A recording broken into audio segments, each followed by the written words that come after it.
kepada Ibu Ana Sumarsi SPD selaku guru pembimbing kami dan teman-temanku yang saya banggakan. Sebelum itu, marilah kita panjatkan puji dan syukur kehadirat Tuhan Yang Maha Esa yang telah melimpahkan berkat rahmat-Nya sehingga kita bisa berkumpul di acara talk show ini untuk saling menimba ilmu dari para narasumber yang luar biasa. Sebelum kita memasuki acara ini, perkenalkan saya Elsa Nabiwandira Dan saya Muhammad Nugraha selaku pemandu acara pada talk show siang ini ingin menyampaikan beberapa susunan acara mulai dari awal hingga akhir acara kita. Oke, yang pertama ada pembukaan berupa fun game. Yang kedua ada pemaparan singkat mengenai materi dari presentator. Yang ketiga ada sesi diskusi dengan para narasumber yang pastinya bakal keren banget. Dan keempat ada break, dan kelima yang terakhir ada penutup. Kita mulai ke acaranya ya. Ya, Mas. Sesuai dari susunan acaranya, di pembukaan itu ada fun game. Kita punya fun game guys, namanya tes 7 kefokusan. Cara mainnya gimana? Cara mainnya nanti kalian ikutin aku dan Dandi. Tata cara kayak gimana? Nanti kita bakal kasih tahu. Kalian harus fokus, benar-benar fokus. Kalian pasang mata, pasang telinga, liatin ke aku dan Dandi. Oke? Yang para rekan-rekan di sini juga boleh ikutan kalau misalkan kalian merasa kayak gue udah jenuh nih gitu, kalian boleh ikutan buat main. Oke? Udah, kita mulai tunjuk tangannya. Terus putar perlahan. Lebih cepat. Ini itu cepat. Lebih cepat. Lebih cepat lagi. Perlahan. Perlahan. Lebih cepat lagi. Lebih cepat. Lebih cepat lagi. Sekarang tutup mata.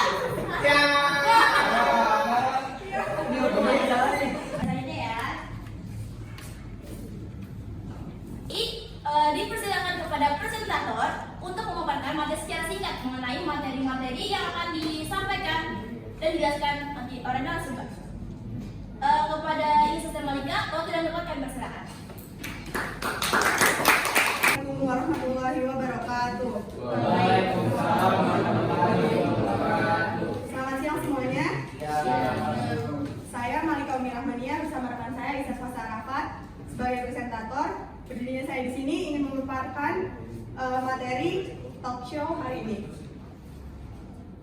Yang pertama, dasar hukum bahwa negara Indonesia adalah negara hukum. Ada di pasal 1 ayat 3 yang berbunyi, negara Indonesia adalah negara hukum. Yang kedua, perlindungan hukum secara preventif dan resesif. Preventif adalah perlindungan yang diberikan oleh pemerintah dengan tujuan untuk mencegah sebelum terjadi pelanggaran. Sedangkan resesif, perlindungan yang diberikan berupa upaya untuk memulihkan gangguan.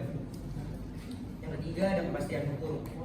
Ada dalam pasal 28D ayat 1 yang berbunyi setiap orang berhak atas pengakuan, jaminan, perlindungan, dan kepastian hukum yang adil. Lalu ada keadilan hukum, prinsip atau konsep yang mengacu pada keseimbangan, kesetaraan, dan perlakuan yang adil bagi semua individu dalam sistem hukum. Yang keempat ada hukum pidana. Ada dalam pasal 53 ayat 1 KUHP. Pidana ditentukan bahwa mencoba melakukan kejahatan dipidana jika niat untuk itu telah nyata dari adanya permulaan. Melakukan KDRT korup narkoba. Lalu ada hukum perdata, hukum yang mengatur tentang hubungan antara individu satu dengan yang lain, dijatuhkan tanpa ada keterlibatan, lalu perceraian. Korban bullying anak SD Bekasi diamputasi dan didiagnosa kanker tulang. Kejadian ini terjadi di Sekolah Dasar Negeri 09 Jatimulya, Tambun Selatan. Adanya saksi perundungan yang menimpa siswa berinisial FA oleh teman-temannya. Kejadian ini kata ibunya korban berawal saat putranya yang masih duduk di kelas 6 SD diajak jalan oleh temannya pada Februari 2020 ini. Kurang lebih mohon maaf. Wassalamualaikum warahmatullahi wabarakatuh. acara inti kita nih teman-teman. Pasti bakal seru dan epic banget sih ini. Selanjutnya ada sesi diskusi dengan narasumber yang akan dipandu oleh moderator kita. Pasti kalian pada nggak sabar banget kan nungguin acara diskusinya dengan para narasumber yang keren-keren ini. Udah sebelah nggak sabar belum? Udah semangat? Ya, betul. Oke, baik. Baik, langsung saja kita mulai sesi diskusinya. Kepada Ali Nabila selaku moderator, waktu dan tempat kami persilahkan. Nabila selaku moderator pada talk show hari ini. Izinkan saya untuk membacakan peraturan dan tata tertib talk show pada hari ini. 1. Audiens dipersilakan mengikuti rangkaian acara talk show dengan tenang dan tertib. 2. Pada saat narasumber berbicara, audiens diharap tenang, tidak berisik atau membuat kegaduhan. 3. Audiens dihimbau untuk mengaktifkan mode silent pada ponsel masing-masing. 4. Audiens diperbolehkan untuk mengajukan, menjawab, memberi pendapat atau tanggapan pada saat sesi tanya jawab berlangsung. 5. Audiens diharapkan dapat mematuhi peraturan dan tata tertib yang telah disampaikan. Baik, terima kasih kepada Ali Nabila selaku moderator sesi diskusi. Nah, kita ingin meminta para audiens untuk memberikan pertanyaan kepada narasumber yang nantinya akan dijawab dan dicermati bersama-sama oleh para narasumber yang lain. Audiensnya jangan memberikan pertanyaan. Terima kasih. Nah, sekarang pertanyaannya udah di tangan kita nih guys. Kita langsung baca lagi pertanyaannya biar nggak nunggu lama-lama lagi. Pada mau kan? Ayo. Oke, jadi pertanyaan pertama ini adalah mengapa Indonesia belum menegakkan fondasi yang kuat tentang hukum yang ada di negara ini? Baik, terima kasih atas pertanyaannya. Saya akan memberikan kepada moderator untuk mengaturkan waktu berapa menit para narasumber untuk melakukan diskusi. Terima kasih. Baik, sesi tanya jawab pertama akan segera berlangsung dengan batas waktu 8 menit. Dimulai dari sekarang. Pertanyaannya sangat bagus sekali.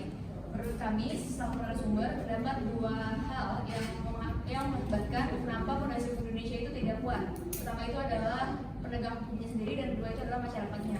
Yang pertama, penegak hukum sendiri itu kurang profesional dan kurang memiliki pilihan hukum terhadap hukum yang ada di Indonesia. Dan yang kedua itu adalah pelakunya itu karena kurangnya kesadaran atas hukum yang ada di Indonesia. Jadi dua instrumen ini harus bekerjasama untuk mewujudkan Indonesia yang taat hukum. Terima kasih. Pada kasus kepala sekolah yang tidak bertanggung jawab dan siswa yang mendapatkan bullying. Baik, terima kasih para audiens yang sudah memberikan pertanyaan. Saya silakan kembali kepada moderator kita yaitu Ali. Baik, sesi tanya jawab kedua akan segera dimulai dengan catatan waktu 8 menit. Dimulai dari sekarang.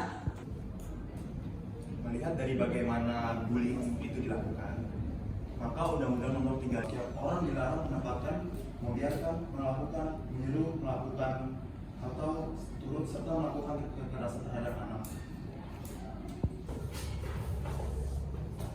Untuk kasus ini, bullying dilakukan di lingkungan pendidikan. Maka kita perlu melihat juga pasal 54 Undang-Undang 35 tahun 2014 yang berbunyi anak di dalam dan di lingkungan satuan pendidikan wajib mendapat perlindungan dari tindak kekerasan fisik. Kenalkan, nama saya Andika.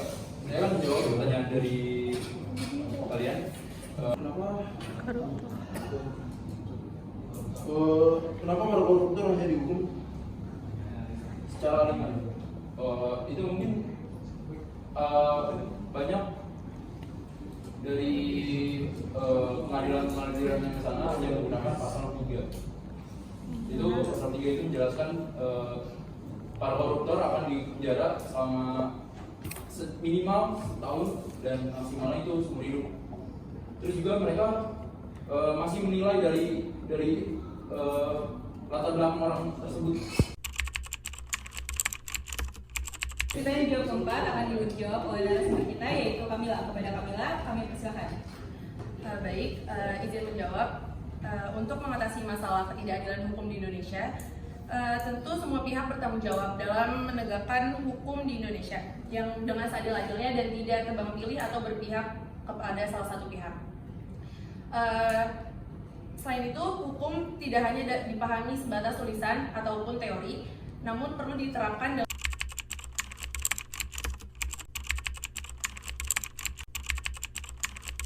Yang dijawab oleh narasumber kita yaitu Aluna. Kepada Aluna kami persilakan. Baik, saya izin menjawab untuk kasus tersebut.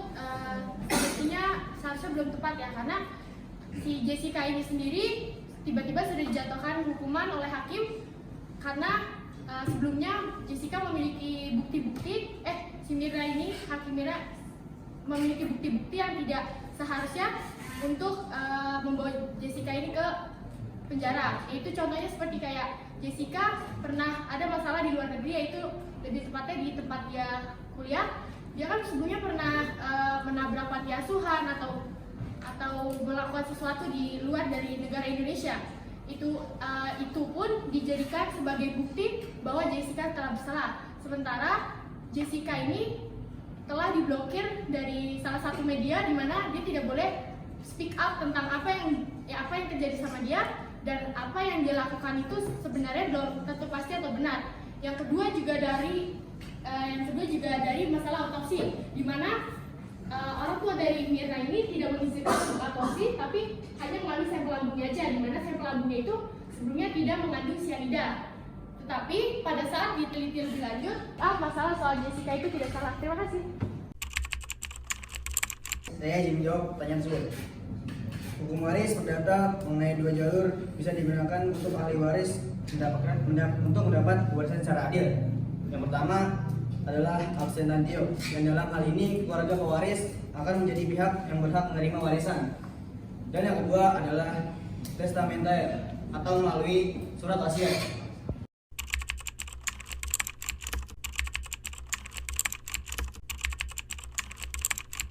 Narasumber yang mau menjawab pertanyaan.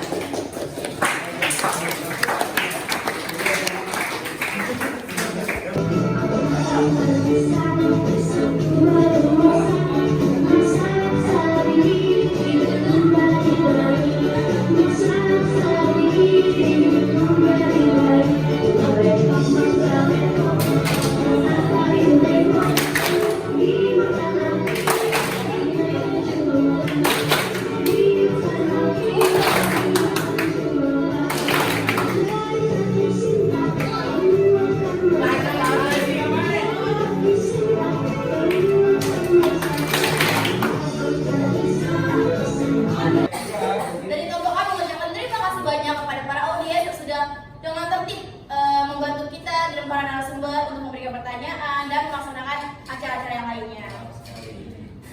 Sampai lagi, saya ucapkan terima kasih banyak kepada Ibu Ana Sumbarsi dan teman-teman sekalian. Wassalamualaikum warahmatullahi wabarakatuh. Shalom, Om Swastiastu, Namo Buddhaya, dan salam kebajikan. Dadah.